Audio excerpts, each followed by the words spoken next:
काम करना चाहिए। समझिए कैसे।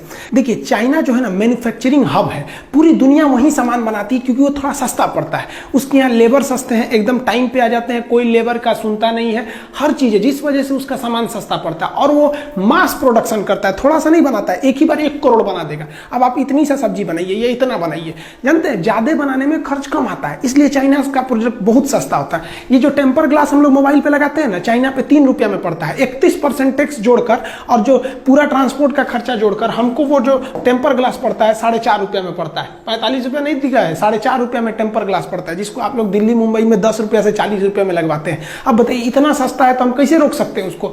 आप जो फास्ट चार्जर कहते हैं ना, 3 एम्पियर 5 एम्पियर का धड़ाक से चार्ज कर देता है, 45 रुपया है। हालांकि इसका रेट जो आता है वो 30 रुपये ही है, इसको टैक्स वगैरह जोड़ के 45 रुपया आता है। एयरफोन जो होता है वो 50 रुपये में आता है। 16 GB का मेमोरी कार्ड चाइना में 20 रुपये के आते हैं। सब इतने सस्ते सामान होते हैं, इसलिए मजबूरी बन जाती है लोगों का खरीदना, क्योंकि ये बहुत ही, हम लोग के यहाँ आधे से ज्यादा लोग गरीबी रेखा के नीचे हैं, तो हम लोग की मजबूरी भी है। लेकिन ये सारे सामान चाइना के अलावे ताइवान में भी सेम रेट में मिलते हैं, वियतनाम में भी सेम रेट में मिलते हैं सब।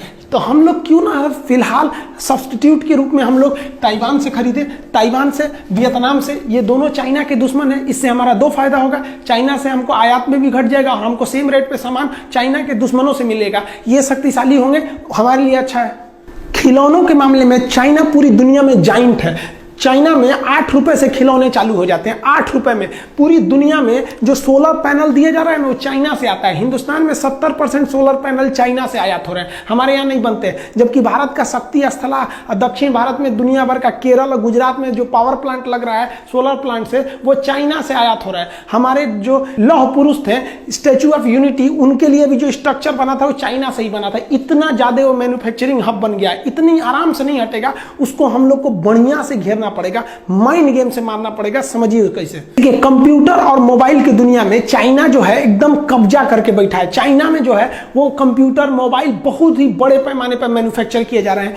ये जो कैमरा होता है ना, शादी ब्याह में रिकॉर्डिंग वगैरह करते हैं, उसका भी चाइना बहुत बड़ा हब है। सीसीटीवी कैमरा का चाइना बहुत ही बड़ा एक्सपोर्टर कंट्री है। चाइना के पास हर तरह के सीसीटीवी कैमरे होते हैं। जनरली 2 टाइप का हम लोग यूज करते हैं। गोल वाले को कहते हैं डोम कैमरा, ये चौड़ाई में देखता है और वाटरप्रूफ नहीं होता, इसलिए इसे घर के अंदर लगाया जाता है। और ये जो लंबा वाला होता है इसे कहते हैं बुलेट कैमरा, ये लंबी दूरी को देखता है और वाटरप्रूफ होता है, इसलिए इसे बाहर भी लगाया जा सकता है, इसलिए इसे इंडोर, इसे आउटडोर कहते हैं। इस तरह के सीसीटीवी कैमरे के लिए चाइना बहुत बड़ा उत्पादक है। चाइना के आप किस किस सामान का बाइकआउट करने को कह रहे हैं? आपको पता है जो पीवीसी टेप चिपकाया जाता है ना, तार वगैरह को चिपकाने के लिए, चाइना से आता है। छोटे बच्चे जो कंचा गोली खेलते हैं ना, वो चाइना से आता है। चाइना अपने कस्टमर्स का बहुत ही ख्याल रखता है, लेकिन इंडिया वाले क्या करते हैं, कस्टमर का ख्याल नहीं रखते, अपना मुनाफा कैसे होगा। अब सोचिए छोटा बच्चा गोली खेलने जाता है, सोचता है गोली बड़ा रंग बिरंगा हो, एक साइज का हो, एकदम बिल्कुल गोल हो। हिंदुस्तान का गोली देखिए टेढ़ ऐसे रहता है, इंडिया का लड़का लेता ही नहीं, कहता है चाइनीज गोली दो, एकदम रंग बिरंगा दे दिया। उसने कस्टमर्स की नीड को पहचाना। इन्हें हर चीज चाहिए, खूबसूरत से खूबसूरत, लेकिन सस्ते चीज में चाहिए। चाइना इस चीज को दे देता है। जो आप ये जो टाई देखते हैं, तार जो होता है ना, इसको टाई बोलते हैं लोग। तार 4-5 तार गया रहता है एक पास, तो इसी में फंसा के हम लोग टाई से और इसमें कस देते हैं। ये दोबारा खुलेगा नहीं, फिर काटना पड़ता है। हम लोग रस्सी बांधते हैं ना, तो इसको टाई लगाना पड़ता है। आप जो टाई खरीदते हैं वो चाइनीज रहते हैं। आप जो ये क्लिप हुक खरीदते हैं वो चाइनीज आ गए हैं। सब तार और ठोकने के लिए चाइनीज कांटियां आ गई हैं। किस चीज का बहिष्कार कीजिएगा आप लोग? जो हम लोग मेहंदी लगाते हैं ना, महिलाएं मेहंदी लगाती हैं, अपने यहाँ कहा जाता था जिसकी सास बहुत मानेगी उसी का मेहंदी लाल होगा। ससुरा चाइनीज मेहंदी आ गया है, जिसकी सास मर भी गई है उसका भी एकदम खतरनाक लाल कर देता है। और लड़कियां इसी को प्रीफर करती हैं। सुबह शादी में जाना है तो रात में लगाओ, एकदम चटकार लाल कर देता है, और 2 दिन बाद ऐसा उजड़ता है जिसे लगता है कोड़ फूट गया। लेकिन ये लोगों के तत्काल जरूरत को पूरा कर देता है। किस किस चीज को रोकेंगे? महिलाओं का जो कॉस्मेटिक आइटम है उस पर चाइना का कब्जा होते जा रहा है। लिपस्टिक को जो ठोड़ रंगने वाला होता है उससे लेके कॉस्मेटिक, एक से एक क्रीम पाउडर आ गया है ना कि आप चेहरा पे रंगिएगा तुरंत गोरा कर देते। एक चाइनीज कॉस्मेटिक के सामान आ गए हैं, काजल से लेके नेल पॉलिश से लेके किस किस चीज को रोकिएगा, पूरी तरह चाइना भरते जा रहा है। क्यों? क्योंकि लोगों को क्या चाहिए, एक महिला को हर तरह का चाहिए, लिपस्टिक उसका, नेल पॉलिश चाहिए उसको, हर तरह का, जिस रंग का कपड़ा रहना चाहिए उसी रंग का ये। अब इंडिया का लेगी तो महंगा पड़ेगा, तो जितना में इंडिया का एक रंग का लेगी उतना में चाइना वाला इतना सस्ता देता है कि 3 रंग का लेगी, तो उसकी भी तो मजबूरी है। आप देखिए चाइना हमेशा अपने कस्टमर्स के बारे में सोचता है। हम लोग को चाइना के सामान को रोकने के लिए एक भावनात्मक डर भी बनाना पड़ेगा। भारत में देखिए ना, मुंह नोचुआ का हल्ला उड़ गया था, चोटी काटने वाला, बाल काटने वाला था। इसी तरह मीडिया को पैसा वैसा खिला के सरकार को ना एक हल्ला उड़ा देना चाहिए कि चाइनीज मेहंदी लगाने से ना हाथ में कैंसर हो जा रहा है, जो महिला ठोड़ रंग ले रही है चाइनीज लिपस्टिक से उसको धोधड़ हो जा रहा है। इसे ऐसे टाइप का एक मनोवैज्ञानिक दबाव बना दो, फॉल्स न्यूज चला दो। हमारे यहाँ तो फॉल्स न्यूज दुनिया भर का चलता है कि 2000 के नोट में चिप था। उस चिप से हम पता कर सकते हैं कहाँ 2000 का नोट छुपा है, कहाँ घंटा चिप था उसमें। चाइना अपने कस्टमर्स का बहुत ख्याल रखता है। देखिए हमारे यहाँ बनारसी साड़ी पूरी दुनिया में फेमस है। बनारसी साड़ी देखिए, ये बहन जी पहनी है, कितना बढ़िया लग रहा है। लेकिन भारत ने अपनी बनारसी साड़ी एक सूडान नाम के देश को निर्यात किया, वहां से रिजेक्ट हो गए सब, भारतीय साड़ी बर्बाद हो गए। लेकिन वहीं पे चाइनीज साड़ियां चल गई, क्योंकि सूडान की जो महिलाएं होती हैं इस तरह से होती हैं। अब ये वाला साड़ी उनको पहना दीजिएगा तो लगेगा समियाना ओढ़ ले भाई, उसमें थोड़ा सा चेंज करना पड़ेगा ना। उनकी हाइट 6 फीट होती है, हमारे यहाँ 5.5 फीट की लड़कियां होती हैं सब, तो सड़िया को थोड़ा सा चौड़ा करना पड़ेगा ना, नहीं तो यही वाला पहना देंगे उन लोगों को तो स्कर्ट की तरह लगने लगेगा, रिजेक्ट हो गया। हम लोग कस्टमर्स का ध्यान नहीं रखते हैं, चाइना बहुत ही ध्यान रखता है। वो कोई भी चीज बेचने से पहले अपने टॉप ग्रेड के अधिकारियों को भेजता है अब पता करने के लिए कि पता करो वहां कस्टमर की डिमांड कितनी है, कितना पैसा खर्च कर सकते हैं। आप देखेंगे भारतीय टॉर्च इस तरह के थे, ससुरा में महीना में 50 रुपया के सेले लग जाता था, चलाइए तो फिर ढीला हो जाता था, चलते चलते बुझ जाएगा। एक बार हमारे यहाँ सांप निकला था, खोज रहे थे तो बुझ गया। यहाँ पे चाइना आया तो देखा लोगों की सोच कैसी है, तो चार्जिंग वाला टॉर्च लगा दिया, अलग से चार्जर नहीं, उसी में एक तो दे दिया कि भैया पीछे से चार्ज कर दो, आगे से फोक्स मारने वाला लगा दिया, खड़ा कर दीजिए तो इधर से चौड़ा रोशनी मारेगा, कस्टमर के हर एक डिमांड को पूरा कर दिया। वो अलग बात है कि अभी मोबाइल का फ्लैश लाइट इतना ना आ गया है कि अब टॉर्च धीरे धीरे विलुप्त हो रहा है। मेरा कहना है कि कितनी चीज को जोड़िएगा, बहुत से ऐसे चीज तो आप जानते नहीं है जिसको यूज करते हैं कि वो चाइनीज है। आप 2-4 चीज जानते हैं, एक तो मोबाइल, टीवी, ये सब चीज जान गए कि चाइनीज है, भगाओ इनको भगा देने से चाइना भाग जाएगा। नहीं, हमको ये मौका नहीं गंवाना चाहिए। भारत सरकार चाइनीज सामानों पर 31% टैक्स लगाती है। अब WTO थोड़ा दबाव बनाता है सरकार के ऊपर कि आप दूसरे के सामानों को आयात करने से नहीं रोक सकते हैं, आपकी पब्लिक रोक दे तो अलग बात है। तो इसमें हमारा काम है कि हम उसे रोके, लेकिन हमारी मजबूरी भी तो है, हमको उतना सस्ता सामान चाहिए। बहुत से लोग हैं जो नहीं अफोर्ड कर सकते हैं, जो गरीब लोग हैं वो मजबूरी में चाइना का इस्तेमाल करेंगे। उनको तो इतना नहीं पता है कि made in China, made in India कहां लिखा है, पढ़ने भी नहीं आता है। तो भारत सरकार को क्या करना चाहिए कि चाइनीज सामानों का जितना सब्स्टिट्यूट वियतनाम के पास है, ताइवान के पास है, उससे आयात करना चाहिए और उन पर टैक्स को महज 5% कर देना चाहिए, जिससे कि उनके सामान सस्ते लगने लगेंगे, चाइनीज सामान महंगा लगने लगेगा। इसके टैक्स को 31 से बढ़ा के 41 कर देना चाहिए ताकि इसके सामान और महंगे हो जाए। जो बंदरगाह है जहां से विदेशी सामान आते हैं, वहां अपने अधिकारियों को गुप्त रूप से ट्रेनिंग दे देना चाहिए कि चाइनीज सामानों को ना इतना ना टॉर्चर कर देना, उसको जो उड़ीसा का सामान रहेगा तो जम्मू कश्मीर भेज देना, आसाम का रहेगा ससुरा को लुधियाना भेज देना, इतना टॉर्चर कर देना। इंडिया को कह देगा भाई हमारे यहाँ यही सिस्टम है, ताकि उसको लेट किया जा सके। चाइना यही करता है अपने देश में, दूसरे देश की कंपनियों को घुसने नहीं देता है। और वियतनाम जो ताइवान से कंपनियां हैं उनको सहूलियत दीजिए, धीरे धीरे इंडिया के जो डिस्ट्रीब्यूटर हैं, होलसेलर, वो कहेंगे यार चाइनीज सामान छोड़ो यार, उन सबको ले आने में बड़ी माथापच्ची हो जाता है, उससे अच्छा ताइवान से लो, जब सेम रेट में मिल रहा है, वियतनाम से लो सेम रेट में मिल रहा है। चाइना तंग आ जाएगा, फिर चाइना आप पे दबाव बनाएगा। तो चाइना से कहना पड़ेगा भैया साफ देखिए कि भाई आप हमारे देश में बेचिए, नो डाउट बेचिए, हम आपको 31% की जगह 25% टैक्स लेंगे, 20% टैक्स लेंगे, लेकिन आप भारत में कारखाना खोलिए। भारत में कारखाना खोलेगा तो भारत को बहुत फायदा, जमीन भारत से खरीदेगा, यहीं से ईंटा उटा खरीद के बिल्डिंग बनाएगा, यहाँ जब उत्पादन करेगा तो भारत की GDP बढ़ेगी, यहाँ के लोगों को रोजगार मिलेगा।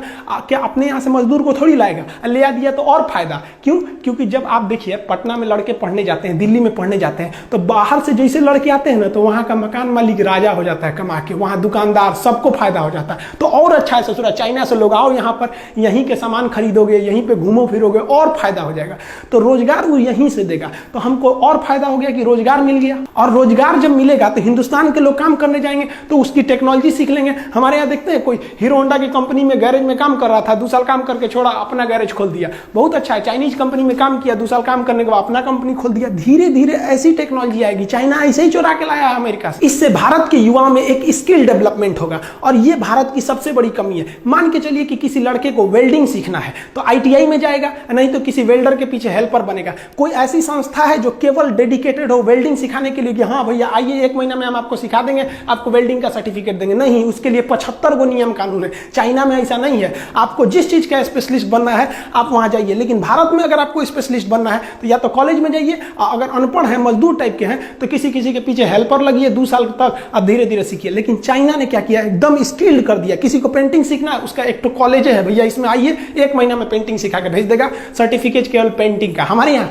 ITI, IIT, BE, BTech, MTech, lab मार डालेगा उसको पढ़ा के। जो चाइनीज ऐप हैं जैसे टिकटॉक है, वीमैट है, वीचैट है, बहुत ज्यादा 52 से ज्यादा ऐसे ऐप है जिसको सरकार ने बैन किया है, उस पर निगरानी रखने के लिए कहा है, अभी बैन नहीं किया है। ये अपना डाटा जो है ना उसको स्टोर करते थे चाइना में। जैसे मान लीजिए आप शादी में गए, कोई रिकॉर्डिंग किए, तो वो रिकॉर्डिंग कहाँ आता है, आपके मेमोरी में। हम ये यूट्यूब पे वीडियो बना रहे हैं, ये ना आपके मेमोरी में ना मेरे मेमोरी में, ये कहाँ गया, तो ये यूट्यूब के सर्वर में गया। तो भारत सरकार को भी चाइना के जितने भी ऐप हैं कहना चाहिए कि भैया तुम ऐप आओ, क्योंकि तो तुम तो है प्ले स्टोर पे, हमारे पे तो हो नहीं, आओ, लेकिन तुम जितना डाटा यूज करोगे ना उसको भारत में रखना पड़ेगा। अब वो भारत में रखेगा तो उससे भारत में भी रोजगार बढ़ेगा और हमारे डाटा भी लीक नहीं हो सकते हैं, और धीरे धीरे उसको दबाव बना के धीरे धीरे पब्लिक ही छोड़ सकती है, क्योंकि WTO के नियम के हिसाब से गवर्नमेंट किसी पे जबरदस्ती बैन नहीं लगाएगी। चाइना के सामानों को बाइकआउट नहीं कराना है, उन ससुरों को मंगाना है और यहीं बनवाना है। ऐसा दबाव बनाना है कि अगर नहीं बनाएगा यहाँ पे ना, डायरेक्ट मंगाएगा ससुरा पे 40% टैक्स, और वियतनाम और ताइवान के सामानों को प्रीफर करेंगे, और बनाएगा तो भैया 20% टैक्स। बनाओगे तो तुम हमेशा के लिए मरोगे, आप भेजोगे तो डिस्टर्ब होकर मरोगे। मतलब चाइना ना तुमको कह के लेंगे। चाइना में क्या होता है ना, वहां अधिकारी बने हैं, जैसे जिला की जिम्मेदारी DM की होती है ना, चाइना में क्या होता है, हर जिला में ना एक उद्योग वाला अधिकारी होता है, उसकी जिम्मेदारी है कि इस साल तुमको इतनी कंपनियों को यहाँ खुलवा देना है, इतनी कंपनियों को सुधार ला देना है, उसकी जिम्मेदारी है। और हमारे यहाँ किसी भी अधिकारी को कोई जिम्मेदारी नहीं, उसको डर और जरूरत है ही नहीं है। डर और जरूरत का होना जरूरी है। सरकारी नौकरी में हो गया, डर खत्म, नौकरी जाएगा नहीं, जरूरत खत्म, 1 तारीख को तनख्वाह आइए जाएगा। हमारे यहाँ इसे चौपट कर दिया सब, हमारे यहाँ के अधिकारी सबको। आप जाइए ना भारत में, अपना आय प्रमाण पत्र, मृत्यु प्रमाण पत्र बनाइए ना, एक आदमी मर गया उस ससुरा का सर्टिफिकेट बनाने में 1 महीना लगा देगा सब। तो विदेशी कंपनियों को टॉर्चर करके रख देता है सब। इसलिए भारत में आने से पहले कंपनियां डरती हैं, जबकि जानती हैं कि हमारा माल भारत में इतना खप जाएगा कि हम कमा के लाल हो जाएंगे। लेकिन हमारे यहाँ के अधिकारी उनको ऐसा न रगड़ देते हैं कि बेचारे भाग जाते हैं यहाँ पे। तो भारत सरकार को भी ना अपने सुझाव में उनके सलाहकारों को एकदम ट्रेनिंग देना है, एक अधिकारी बैठा के भेजना है दिल्ली में, मुंबई में, जहां भी इंडस्ट्रियल हब है, कि हमको हर साल यहाँ 200 फैक्ट्री बढ़ जाना चाहिए, नहीं तो ससुरा गोली मार देंगे तो हम यहाँ पे। डर बिना प्रीत कहाँ। भारत सरकार के उद्योग मंत्रालय पे एकदम कड़ा डिसीजन लेना चाहिए। लिस्ट बनाइए उन चीजों का जो चाइना ज्यादा प्रोडक्ट करता है, जिसका पब्लिक ज्यादा यूज करती है, और उन सारे चीजों का कारखाना 1 साल के अंदर अंदर खुल जाना चाहिए, ना तो नौकरी से भगा देंगे। हमारे अधिकारी ये सोचने का तोन निकल गया, इतना कोई मतलब नहीं है, क्या हो रहा है क्या नहीं, सरकारी नौकरी लग गया। देखिए चाइना को इतना टॉर्चर करना है कि उसको फैक्ट्री मजबूरन भारत में खोलना पड़े, और जब भारत में फैक्ट्री खोल देगा ना तो हम लोग हो जाएंगे मकान मालिक और चाइना हो जाएगा किराएदार। अब कोई भी किराएदार मकान मालिक से ऐठ के नहीं बोलता है, जानता है कि हमारा सब फैक्ट्रियां वहीं पे है, सोच रहा रोक देगा तब। कोई भी देश चाइना से ऐठ के क्यों नहीं बोलता है, क्योंकि जानता है सोच रहा वहां पे हमारी कंपनी फंसी हुई है। अमेरिका भी शांत रहता है, उसकी करोड़ों करोड़ की कंपनियां का वहां पे इन्वेस्टमेंट है। तो भारत सरकार को इन्वेस्टमेंट लाना चाहिए, इससे FDI भी बढ़ेगी भारत सरकार की। इससे चाइना पर बहुत बड़ा प्रेशर आएगा, क्योंकि उसकी कंपनियां उस पर प्रेशर लगाएंगी, भैया मेरा वहां पे सब फैक्ट्री फंसी हुई है। और हम लोग को यह नहीं कहना पड़ेगा कि बाइकआउट चाइना, भैया भारत में ना बन रहा है, यहाँ पे 1 नंबर का काम हो रहा है। अब यहीं से बना के तुम बगल में बेचो, पाकिस्तान को बेचो, श्रीलंका को बेचो, किसी को भी बेचो, लेकिन हमारे यहाँ मैन्युफैक्चरिंग हब बनाओ। हमारे यहाँ बेचना है तो बनाना पड़ेगा, नहीं तो भाड़ में जाओ ससुरा। हमारे यहाँ दिक्कत क्या होता है, एक टुटपुजुआ नेता चल जाता है ना, उसके पीछे 50 गो पुलिस वाला जाएंगे, नेताजी जा रहे हैं, नेताजी जा रहे हैं। और हमारे यहाँ वैज्ञानिक सबको कोई वैल्यू नहीं दिया जाता है। हम एक बार दिल्ली से पटना आ रहे थे, हमारे बगल में एक आदमी बैठे हुए थे, ऐसे परिचय हुआ तो बताया कि हम DRDO में हैं। अब बताइए DRDO का साइंटिस्ट एक साधारण जहाज से जा रहा था, बताइए उसके लिए ये सम्मान की बात है। अरे भाई नेताओं को जो मिलते हैं ना, हमारे जो इसरो चीफ हैं, ये सड़क पे ऐसे जाएंगे, यहाँ पे इनको 2 पुलिस दे देता है। अरे इनको भी ब्लैक कमांडो मिलना चाहिए। जब भारत का साइंटिस्ट कहीं जाए ना सड़क पर, तो उसको चारों ओर से पुलिस हटा दे, सबको हटो हटो, कौन जा रहा है भाई साइंटिस्ट। तो लोगों को भी दिल में देख के एक हौसला बढ़ेगा कि नहीं, हमारा देश साइंटिस्ट के साथ खड़ा है। आने वाली पीढ़ियां भी उनसे प्रेरणा लेगी और पढ़ाई में जी जान लगा के पढ़ेंगी। लेकिन हमारे यहाँ क्या होता है, पढ़ने पर जानते हैं कोई क्या बनता है, पढ़ के क्यों राजा भइल बा। अरे आप पढ़े लिखे लोगों को राजा की तरह सम्मान दीजिए, नहीं तो ये देश एक दिन खोखला हो जाएगा। नेताओं से ज्यादा सम्मान भारत के इन साइंटिस्टों का होना चाहिए। ये भारत के असली कर्णधार है। इनके बदौलत अगर हम रहेंगे,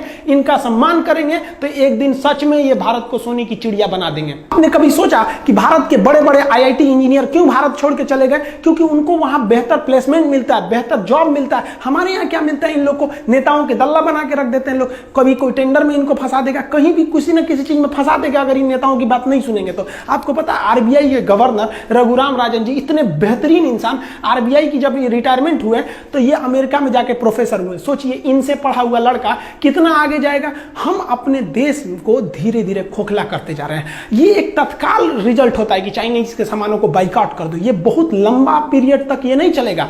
आपको एक बहुत सोची समझी रणनीति बनानी पड़ेगी। चाइना को माइंड गेम से मारना पड़ेगा। इस तरह से मारिए चाइना को जिस तरह से उसने पूरी दुनिया को मारा वहां पर। हमारे देश में बनाना है, एक ही शर्त रहेगा, हिंदुस्तान में सामान को बेचना है तो 40% टैक्स दो, और नहीं तो यहां 20% टैक्स दो, यहां उत्पादन करो। नहीं तो तुम सपना छोड़ दो कि भारत का व्यापार तुम्हारे लिए है। इसके बाद बाइकआउट कीजिए अगर चाइना इस पर रेडी नहीं होता है तब। आगे आप क्या सोचते हैं आप कमेंट करके बताइए। मिलेंगे हम लोग नेक्स्ट वीडियो में, तब तक के लिए जय हिंद।